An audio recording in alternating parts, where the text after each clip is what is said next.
हाँ जी तो स्टूडेंट्स अस्सलाम वालेकुम। तो स्टूडेंट्स ये रहा आपका कैप्सूल चैप्टर 2 का uncontrolled rectifiers plus controlled rectifiers. तो दोनों में देखिएगा मैंने क्या लें इस तरह से कनेक्शन रखा हुआ है कि आप एक चीज़ को याद करोगे दूसरी ऑटोमेटिकली याद होगी। तो देखो बच्चों, सबसे पहले मैं आपको बताता चलूँ कि ये दो चीज़ें जो है ना ये आपस में रिलेट करती हैं। सिंगल फेज के जो फार्मूलाज हैं, सिंगल फेज हाफ वेव और सिंगल फेज फुल वेव के, कंट्रोल्ड में वो आपस में रिलेशन रखते हैं, अनकंट्रोल्ड में भी वो आपस में रिलेशन रखते हैं। यानी कि इनका ऐसे रिलेशन नहीं बन रहा, इनका आपस में रिलेशन बन रहा है। यानी कि हाफ का फुल के साथ बन रहा है और इधर भी हाफ का फुल के साथ बन रहा है। यानी कि कंट्रोल कंट्रोल के साथ रिलेशन रख रहा है, अनकंट्रोल भी अनकंट्रोल के साथ रिलेशन रख रहा है। ठीक है, इस तरह से इस साइड पे काम चल रहा है। मतलब कि अगर आपको अनकंट्रोल के फार्मूलाज याद करवाना है तो मुझे सिर्फ यही आपको स्टडी करवाना है, और अगर वो याद करवाना है तो सिर्फ वही याद करवाऊंगा तो काम डन हो जाएगा।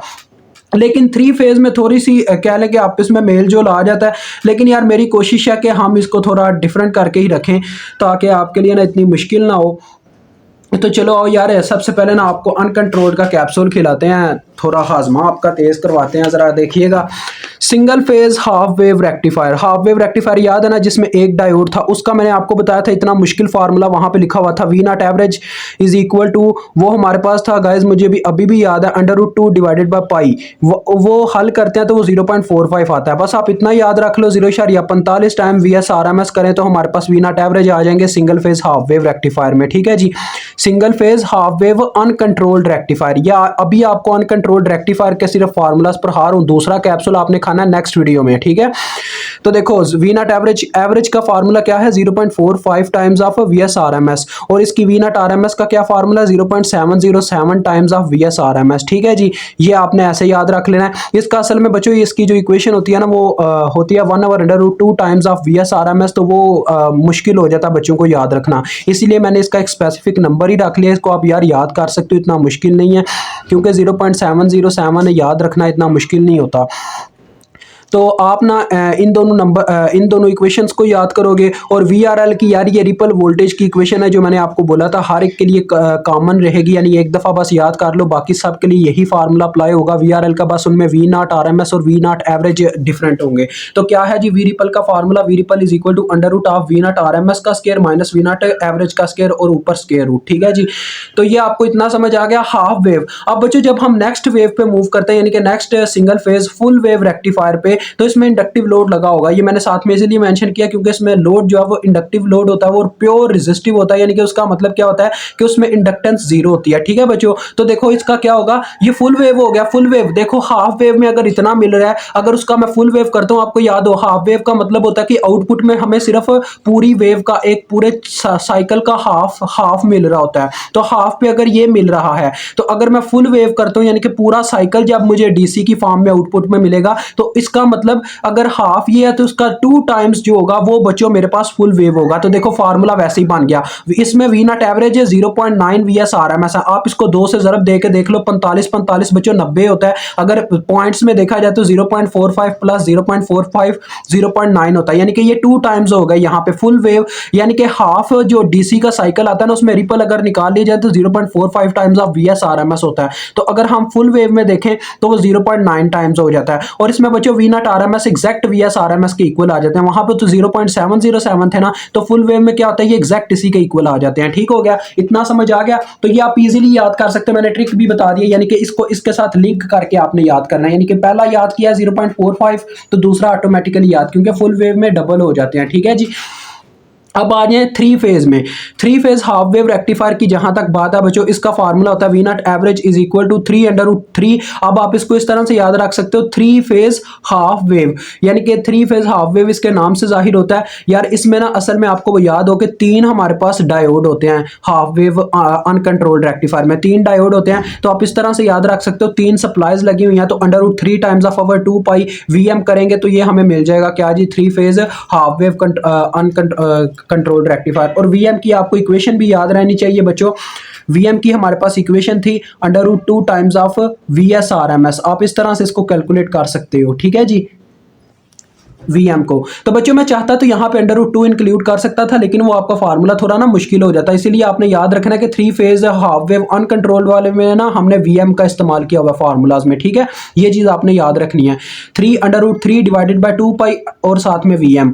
उसके बाद वी नॉट आरएमएस की बात करो तो देखो ये भी आपको नंबर याद रखना पड़ेगा, 0.8406। ये इतना मुश्किल नहीं है यार, ये इसको आप याद कर सकते हो। ये देखें ये भी वीएम की वैल्यू से मल्टीप्लाई खा रहा है, और मैं आपको ना कैलकुलेटर मुझे रुके ले लेने से मैं आपको बताता हूँ ये नंबर आता क्या है अगर हम वीएम को वीएस की फॉर्म में ले ही जाएं।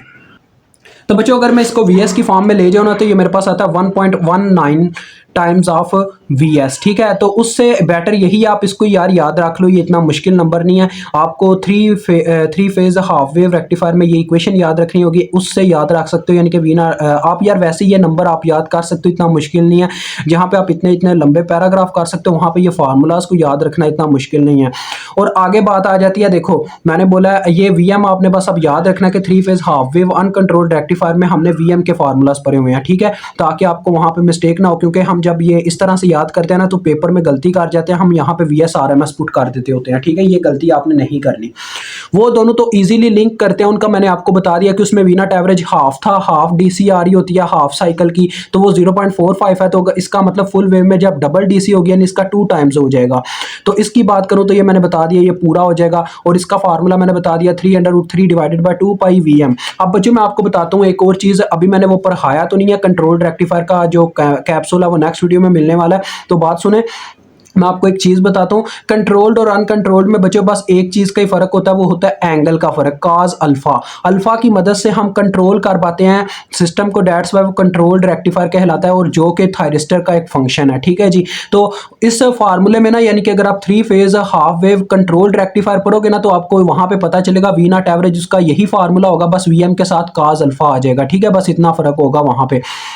तो चलो यार आगे नेक्स्ट बढ़ते हैं। 3 फेज फुल वेव रेक्टिफायर का बच्चों मैंने आपको ना मैं एक तरीका बताता हूँ, इसके वी नॉट एवरेज कैसे आप कैलकुलेट कर सकते हो। देखो ये फार्मूला वही है, ये VLL का मतलब है लाइन टू लाइन वोल्टेज। असल में बच्चों आपको याद हो 3 फेज में हमारे पास ये वाली सप्लाईज होती हैं, VAN VBN होती है, VCN होती है, ठीक है जी। तो इसमें आपने ये भी याद रखना है कि यहाँ पे लाइन टू लाइन वोल्टेज होंगे VS RMS की जगह। और ये 1.35 आप कैसे याद रख सकते हो नंबर मैं आपको बताता हूँ, क्योंकि मैं आप पे इतना जुल्म नहीं करने वाला कि आपको बोलूँ ये सारे नंबर ही आपने याद रखने हैं। ज्यादा से ज्यादा अभी तक आपने पता है कौन सा नंबर याद किया, 0.45, 0.707। उसके बाद ये आपको ऑटोमेटिकली याद हो गया, जैसे कि मैंने फार्मूला बताया कि फुल वेव है इसका मतलब इसका डबल। और ये जो है एक तो आपको ये वैसी इक्वेशन याद करनी पड़ेगी, और दूसरा ये नंबर याद करना पड़ेगा। इसका मैं आपको फार्मूला देता हूँ कैसे आप इसको यानी कि जनरेट कर सकते हो अपने माइंड में। मतलब कि ये लॉजिकली तो ठीक नहीं है, लेकिन माइंड में कैसे जनरेट कर सकते हो ये बता रहा हूँ। लाइन टू लाइन वोल्टेज बच्चों यानी कि 2 फेजेस के दरमियान जो डिफरेंस बने करेगा ना वो लाइन टू लाइन वोल्टेज होता है। यानी कि अगर मैं VAN और VBN के दरमियान एक डिफरेंस जनरेट करता हूँ और वो आ जाएगा VAB, वो ऐसे आएगा यानी कि VAN माइनस VBN, इस तरह से वो फेज डिफरेंस निकल के आएगा, ठीक है। तो वो जो VAB होगा ना वही हमारे बच्चों VLL के बराबर होता है, ये VLL के बराबर होता है। तो ये VLL वोल्टेज हमें गिवन होंगे जो हम इस्तेमाल करके वी नॉट एवरेज भी निकाल सकते हैं, वी नॉट RMS भी निकाल सकते हैं। इसमें देखें इसमें बस इतना फर्क आया, आगे 17 आ गया, ठीक है, और बाकी वैल्यू वही है। यानी कि देखो वहां पे क्या हो रहा है 1.35 मल्टीप्लाई बाय VLL है वी नॉट एवरेज के केस में, और RMS में बस क्या हुआ 17 साथ में लग गया। आप जरा देखिएगा इसको याद रखने का तरीका बच्चों मैंने ये रखा है कि 3 फेज है तो आप क्या करो, जो आपके पास सिंगल फेज है और हाफ वेव और फुल वेव है उसकी जो वी नॉट एवरेज की दोनों वैल्यूज है ना, दोनों वैल्यूज के जो कांस्टेंट है उन दोनों को जमा कर दो, यानी कि 0.9 और 0.45 को जमा करके देखो। ये देखो इन दोनों को जमा करके देखते हैं तो हमारे पास वही नंबर आता है जो यहाँ पे है 1.35, ठीक है। इस तरह से आप अपने माइंड में इसको सेटल रख सकते हो, ठीक हो गया ना। तो यहाँ पे ये आपका फार्मूला डन होता है। मुझे उम्मीद है आपको इसकी इजीली समझ आ गई होगी। ये सारे आपने बच्चों याद करने हैं। अभी तक आपको ज़्यादातर क्या याद करने को मिला है, 1 2 3 और 4 आपने नंबर चीज़ें याद की और बाकी सारी ऑटोमेटिकली डन हो गई, ठीक है।